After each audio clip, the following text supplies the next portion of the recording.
Alors aujourd'hui, Sucker Punch de Zack Snyder.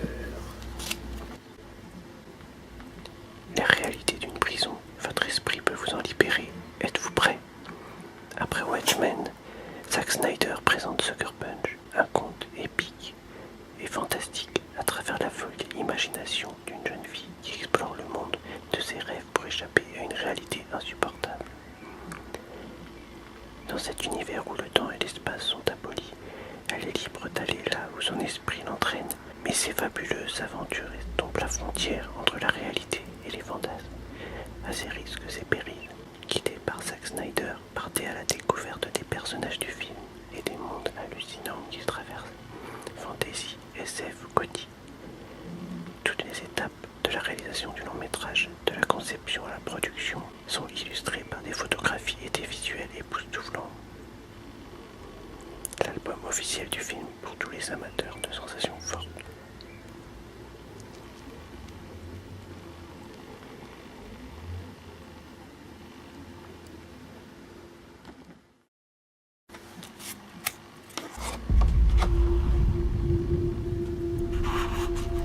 J'ai perdu tous ceux que j'aimais. Puis ils m'ont enfermé, sans moyen d'échapper à la douleur.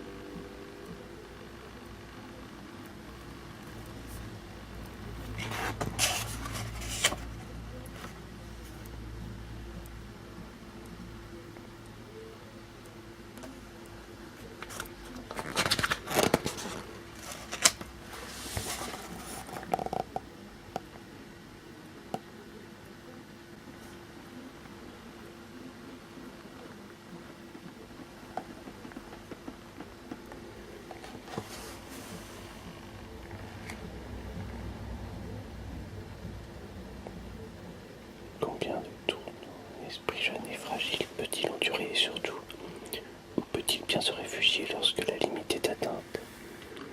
J'ai en tête les personnages de Baby Doll depuis près d'une décennie. C'est une jeune fille, presque une femme, dont l'univers tout entier est soudain réduit à néant. Dévastée par la douleur et la culpabilité, elle est admise dans une institution psychiatrique nommée Lennox House, où l'attend une existence grise sans amour ni espérance. Son imagination encore enfantine invente alors des mondes fantastiques. Tout d'abord, une opulente maison close, puis une série de lieux plus étranges les uns que les autres, à l'intérieur desquels elle va devoir se battre pour gagner sa liberté. Ces univers ne sont pas forcément moins hostiles que la réalité, c'est plutôt l'inverse, mais au moins ils lui permettent de prendre en main sa destinée. De fuite désespérée, ces échappatoires deviennent bientôt une succession d'épreuves qui vont la rendre plus forte. À mesure que Baby Doll explore les territoires insoupçonnés de son esprit, elle est rejointe par de puissantes alliées qui vont affronter à ses côtés l'armée de ses démons intérieurs, puis les terrifiants champs de bataille d'un passé imaginaire jusqu'à une planète lointaine où le combat face à la mort prend l'allure d'une danse high-tech. En chemin, notre héroïne va tenter de guérir la blessure de son âme. Au départ victime impuissante, elle va peu à peu devenir une femme au pouvoir exceptionnel, capable d'utiliser son corps pour subjuguer son esprit et ses mains pour terrasser la mort. De ce parcours vers la rédemption, semé de carnage, de tragédie et de sacrifice, sortira-t-elle libre et indemne, sans perdre son innocence? Cette question est au cœur du film.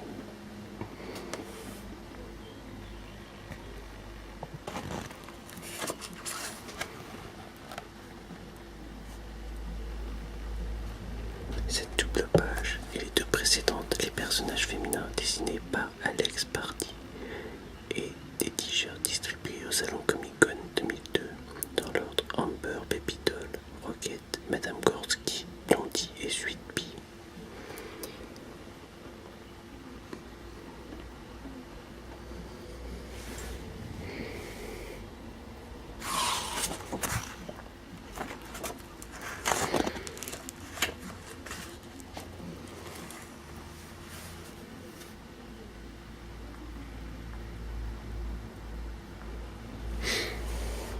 au risque de surprendre, je considère Sucker Punch comme mon premier vrai film d'action. Bien sûr, l'action est présente dans tous mes films précédents, sous forme ou une autre. L'horreur dans l'Armée des Morts, la guerre dans 300, le drame dans Watchmen, l'aventure dans le royaume de Ga'Hoole. Mais pour Sucker Punch, je l'ai placé au cœur même du voyage mental et émotionnel qu'ils finissent par envelopper et masquer complètement des événements qui pourraient sembler importants à un autre niveau de réalité. Par exemple, on ne voit jamais vraiment Baby Doll danser ni dérober avec l'aide de ses sœurs d'armes les objets nécessaires à leur évasion, que ce soit dans l'institution psychiatrique ou dans la maison close. Son attention et son énergie, et donc celle du spectateur, sont tout entières engagées dans le combat vitaux qui se déroule dans sa tête. Mais je n'ai pas pour autant voulu réaliser un pur film d'action sans aucune émotion, tandis qu'ils évoluaient entre des mondes toujours plus étranges et stylisés. Les acteurs m'ont impressionné par les liens forts et authentiques qu'ils ont su tisser entre eux. Je pense notamment aux 5 actrices principales qui ont passé notamment énormément de temps à s'entraîner ensemble avant le tournage, jusqu'à habiter véritablement leur personnage avec leur vécu et leur inspiration propre. L'alchimie qui les unit crève l'écran. Elle les rend incroyablement convaincantes, d'où l'émotion sincère qui saisit le spectateur quand il les voit livrer leur combat démentiel face à l'adversité. À gauche, le t-shirt dessiné par Alex Party pour l'équipe des effets spéciaux. À droite, ses projets de départ pour le logo Sucker Punch, les allumettes accrochées au pistolet de Baby Doll et le lapin en peluche de sa sœur.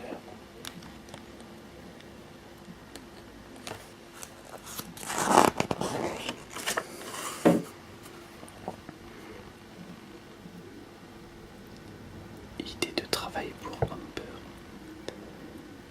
3 idées pour Baby Doll.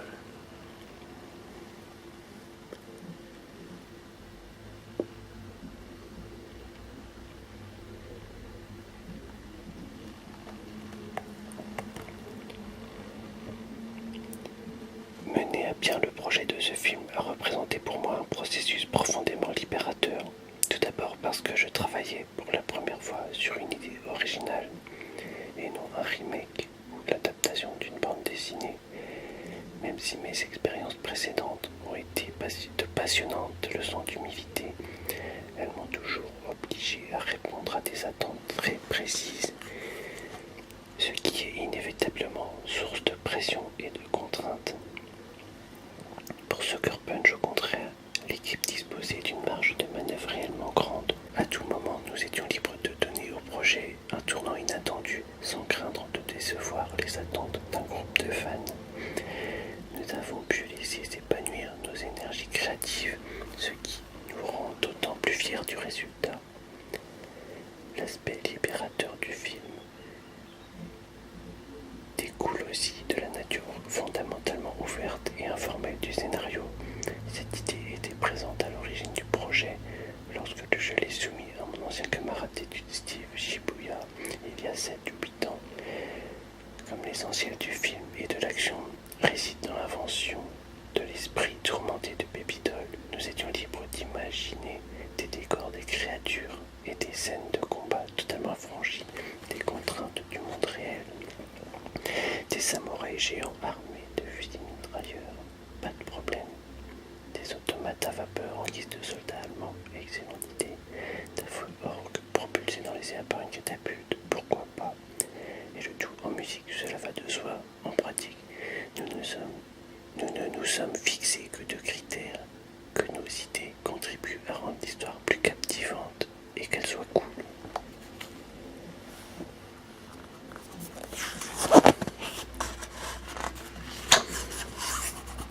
Idée de travail pour Blondie, Suite Pi, L'ancien Nouveau et Baby Doll.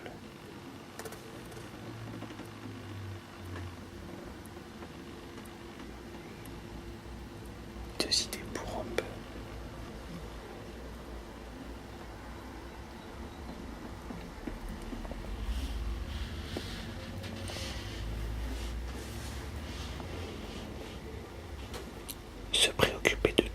N'avoir peur de rien, c'était ma devise lors des étapes de production et de post-production. J'ai donc cherché à créer autour de moi un espace créatif et ludique où chacun se sentirait libre de donner le meilleur de lui-même. J'ai pu compter sur une équipe de professionnels hors pair dont beaucoup avaient déjà travaillé à mes côtés et qui m'ont mis tout leur talent et leur dévouement au service du projet. Damon Kero et DJ Desjardins ont supervisé respectivement les cascades et les effets spéciaux qui donnent aux scènes d'action une puissance visuelle proprement hallucinante. Le directeur de la photographie, Larry Fong, qui a lui aussi étudié avec moi, a su déceler la beauté jusque dans l'univers glauque d'un asile de fous.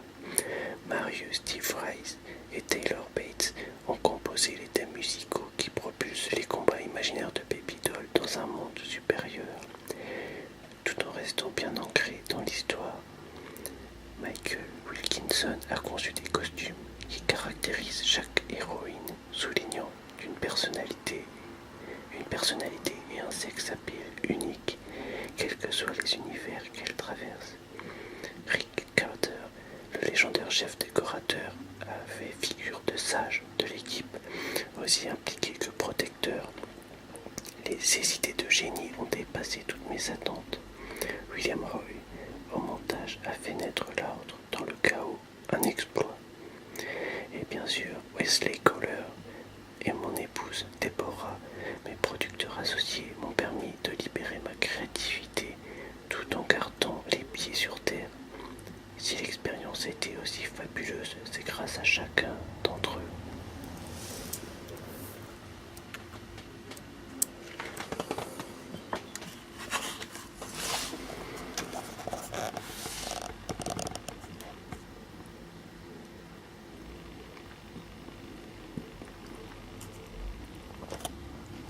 Le réalisateur Zack Snyder avec sa caméra, et ici avec Larry Fong, il visualise une scène.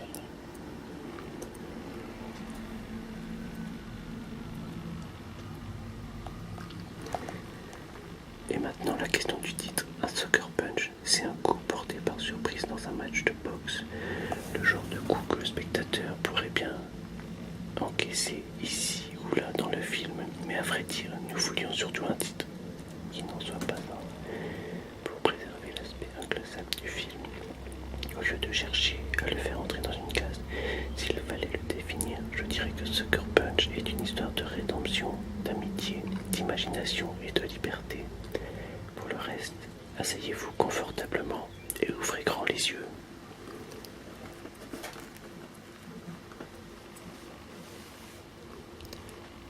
Les filles en répétition avec le compositeur Mario Steve Rice.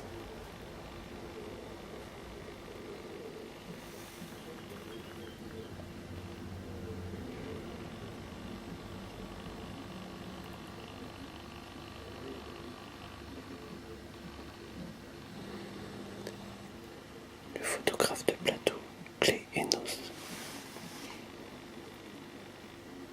Non pas Clay Doigt-dur.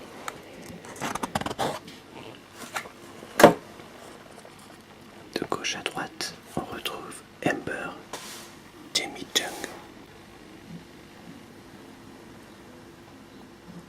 Ensuite, nous avons Rocket, interprété par Jenna Malone.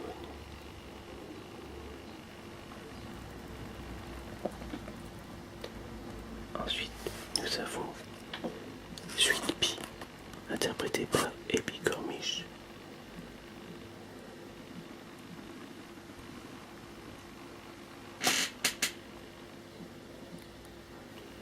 Ensuite, nous avons Blondie, interprétée par Vanessa Hudgens.